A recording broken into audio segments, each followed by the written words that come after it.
muito bem-vindo de volta. E nessa aula bônus eu mostrarei a você o que o OpenSense é capaz com um plugin de integração com o Active Directory para autenticação de usuários proxy no Active Directory de forma transparente, né? Ou seja, de forma que o usuário não tenha que ficar digitando as credenciais toda vez que abrir o navegador. Ok? E essa integração do Active Directory permite que esses usuários e grupos do servidor Windows AD sejam usados nas regras de WebFilter. Além disso, esse módulo de WebFilter que está instalado aqui, ele é um módulo que vai permitir que você faça regras mais granulares com relação a proxy. Ok? Esse é um plugin comercial, esse é um plugin que é disponibilizado pela CloudFence e eu já estou com ele instalado aqui, né? Então é um plugin que assim que você faz a assinatura do serviço, as informações e todo o suporte é dado para que você faça a instalação desse plugin. Ele não se encontra no repositório oficial do OpenSense, pelo menos não por enquanto, portanto você terá algumas instruções para ativar um repositório, que é um repositório comercial disponível para quem faz as assinaturas, e assim você faz a instalação aqui desse plugin. Tá? Esse plugin ele se agrega ao Web Proxy, então ele vai funcionar em conjunto com o serviço de Web Proxy, porém estendendo as suas funcionalidades. Então, o primeiro passo para a gente poder fazer esse plugin funcionar, o que a gente tem que fazer?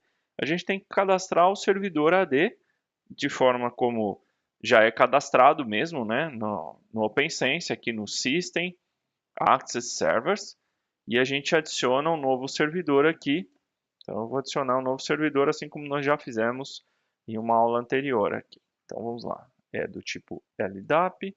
Então, o IP dele é 192.168.1.200 nesse laboratório. Aqui eu estou usando as portas padrão, protocolo padrão de transporte para consulta de LDAP, protocolo versão 3. E aqui eu vou colocar as credenciais. Então, o nome curto do meu domínio é OpenSense, /, o meu usuário administrator, que eu vou usar nesse exemplo. E aqui eu vou colocar a senha do meu usuário administrador. Bom, aqui o BaseDN é o nome do domínio no formato de consulta BaseDN. Então, meu domínio aqui ele é opensense.local. Então, aqui ele vai ficar dc igual opensense, dc igual a local. Ok?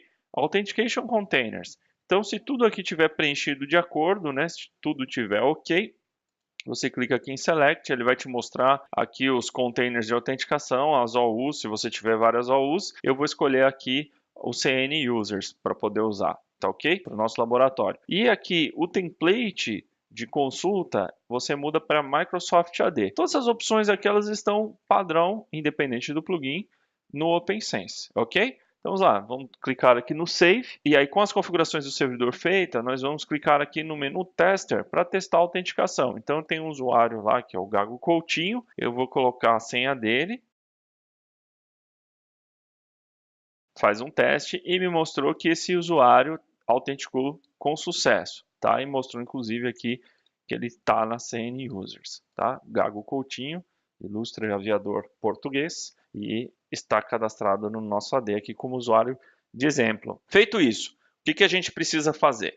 A gente tem que continuar a configuração de autenticação lá no Services, Web Proxy, Administration, e aí a gente coloca aqui dentro do Forge Proxy o Authentication Settings. Dentro do Authentication Settings, eu vou escolher o método de autenticação, que é o servidor que eu acabei de cadastrar, que é o AD. Eu vou marcar a opção de Windows Single Sign-On Enable. Vou marcar essa opção aqui. O hostname do servidor, nós pegamos aqui, como o próprio plugin já instrui, se você clicar aqui em informação, ó, digitando o hostname no command prompt do servidor. Então vamos lá.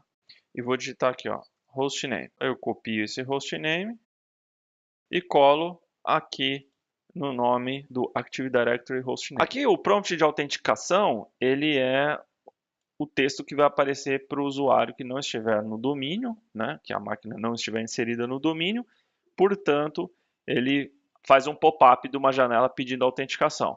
Aqui é o tempo de vida da autenticação e o número de processos autenticadores. Então eu dou um apply Então, depois de aplicada a configuração de autenticação, nós vamos fazer a inserção do domínio. Então, esse plugin foi pensado para ser bem automático, sem necessidade de muitos comandos via CLI ou manobras complicadas, complexas. Então, o primeiro ponto que a gente tem que fazer aqui na dashboard, a gente vai olhar que tem um serviço já inserido, né, depois instalado o plugin, chamado WebFilter. Esse plugin, ele contém também o autenticador para inserir o OpenSense no domínio, ok? Então eu vou startar aqui o serviço.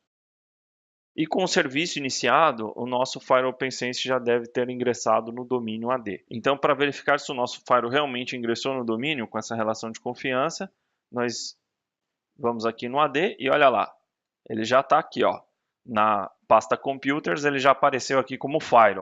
Fire que é o hostname do nosso OpenSense aqui, ok? Então, só para confirmar, vou aqui no System, Logs, Log Files, General. O nosso plugin, ele faz essas entradas aqui nos logs, dizendo, ó, que é a primeira vez que a configuração está sendo feita, né? Então, ele vai tentar ingressar no domínio. Aqui ele ingressou no domínio e ele já está com relação de confiança. Feito isso, ele vai popular os índices de usuários e grupos, tá? Então, que é o nosso próximo passo, que nós faremos a verificação. Então, o plugin insere aqui um menu de Web Filter Rules, né? Então, são as regras de Web Filter. E aqui, ó, já tem uma regra de exemplo.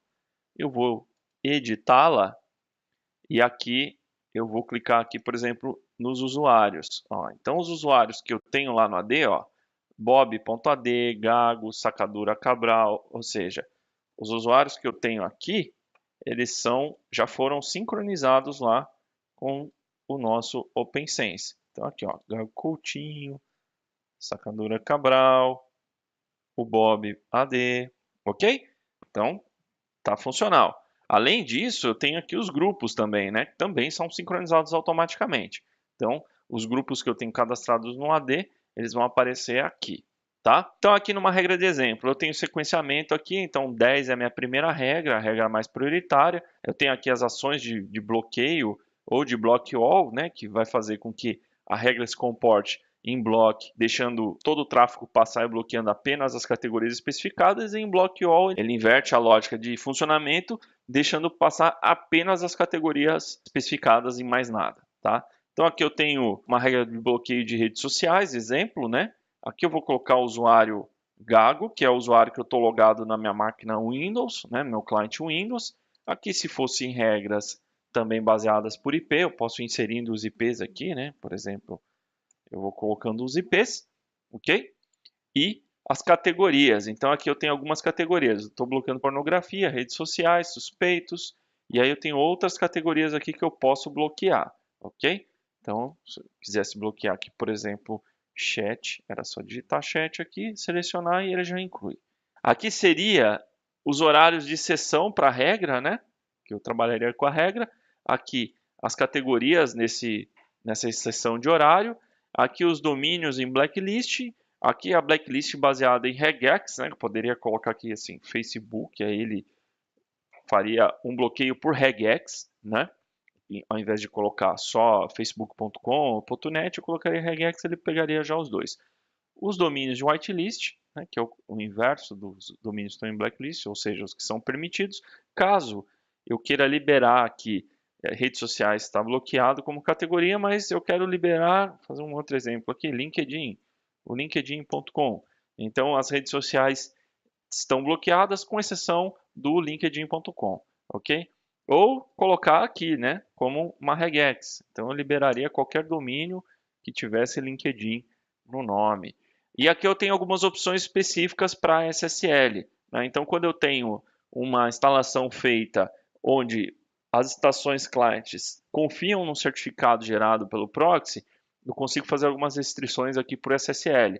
Então, essa Google G Suite é bem interessante, que aí as credenciais dos usuários do domínio permitido, por exemplo, cloudfence.com.br, só que iriam poder usar o G Suite. Essas credenciais, por exemplo, de @gmail, usuários pessoais, não seriam permitidas. Depois temos aqui também um recurso que o próprio YouTube permite, né, que são 2 níveis de filtro. Então, por exemplo, eu tenho uma escola e eu quero bloquear alguns tipos de conteúdo nessa escola, eu adiciono aqui no filtro do YouTube.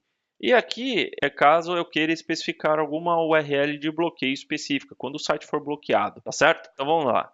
Aqui eu tenho uma descrição, eu dou um save, a regra está aqui, continua aqui, dou um apply, para ter certeza que essa regra foi aplicada. E agora eu vou, assim que terminar de aplicar, eu vou lá para minha estação Windows para fazer os testes. Então, uma vez logado na minha máquina, eu vou abrir o navegador. No nosso laboratório aqui, para demonstrar, eu estou usando o proxy explícito, ok? Então, eu vou tentar navegar aqui para poder validar a minha navegação via proxy, autenticada. Vamos checar os logs, né? Os logs são nossos amigos. Então aqui no menu de Web Proxy Log File, como nós já vimos, nós temos os logs de navegação. Então carregados aqui nossos logs, vamos olhar aqui o log de Access. E aqui no Access Log, olha, eu tenho as linhas de log de navegação com o usuário Gago, que é o usuário que está autenticado no Active Directory, ok? Note que eu não tive que digitar essa credencial no navegador. Então vamos lá, vamos fazer um teste aqui do nosso web filter. Então eu vou digitar aqui facebook.com e aí ele não mostrou uma página de bloqueio, mas mostrou um erro aqui de que a conexão falhou. Por quê? Porque como é um acesso HTTPS, eu não estou usando a inspeção SSL com certificado aqui, ok? Eu só estou fazendo o proxy explícito da forma mais simples. Eu posso verificar aqui, ó, que eu fiz um connect no Facebook e ele foi negado. Ó, ele deu um deny aqui dizendo, ó, não pode. Tá? Então ele está filtrando. Ok, vamos fazer aqui um exemplo via HTTP. Vamos tentar acessar o Instagram, por exemplo, via HTTP. Eu acho que ele permite fazer esse acesso sem redirecionamento automático do HTTPS. E aí sim, olha, eu tenho uma página de bloqueio. Né? Então essa página de bloqueio é uma página de bloqueio padrão. Ela pode ser alterada, mas eu tenho aqui, ó, IP do cliente, o hostname do cliente, no caso eu não tenho hostname cadastrado, então ele mostra o IP também, o usuário, o grupo aqui que seria a regra que eu apliquei, né, no UTM no caso, e a categoria que bloqueou e a URL que foi bloqueada. Então eu tenho acesso bloqueado pelo proxy, ok? Então aqui eu tenho a página de bloqueio mostrando que o conteúdo foi bloqueado, tá certo? Então, com isso, nós temos um plugin que também permite ser instalado no OpenSense e transformar a filtragem dele via proxy, ou seja, de web filter, de forma mais poderosa. Então, muito obrigado por ter assistido e até uma próxima!